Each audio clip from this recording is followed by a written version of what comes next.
This story is called The Little Black Dog. Billy Mansfield said that a little black dog followed him wherever he went. But he was the only one who saw it, so people thought he was kind of crazy. To drive the dog away, Billy was always hollering at it, throwing rocks at it, but the dog always came back. The first time Billy saw the dog was the day he fought Silas Burton. Billy was just a young man then, but the Burtons in Billy's family had been feuding for years. When Billy saw Silas riding toward him, he went for his gun, and Burton went for his. But Billy fired first. He hit Burton in the back, knocking him from his horse. Burton's horse ran off, and his gun fell where he couldn't reach it.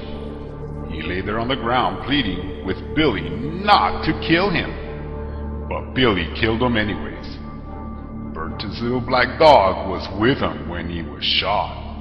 The dog kept licking Burton's face and barking and snarling at Billy. In his anger, Billy killed the dog too.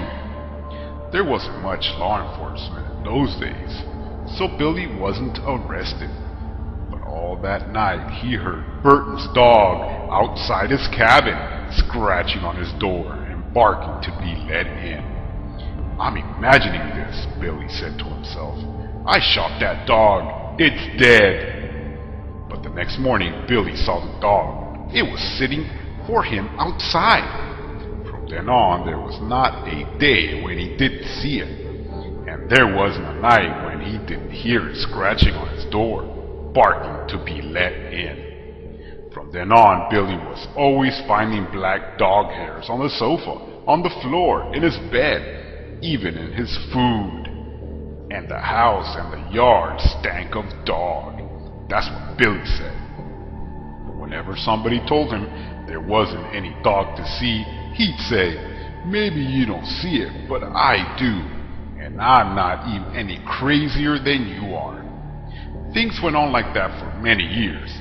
Then one morning in the middle of the winter, the neighbors didn't see any smoke coming out of Billy's chimney. When they went over to check, Billy wasn't there. A day or so later, they found his body laying in the snow in a field in the back of his cabin. Billy had plenty of enemies, and at first it seemed like somebody might have killed him, but there wasn't a mark on his body, and there weren't any footprints out there except for Billy's. The doctor said Billy probably died of old age, but there was something odd about his death. When the neighbors found Billy, there were black dog hairs on his clothes. There were even a few on his face. It smelled like a dog had been out there, yet no one had seen a dog anywhere.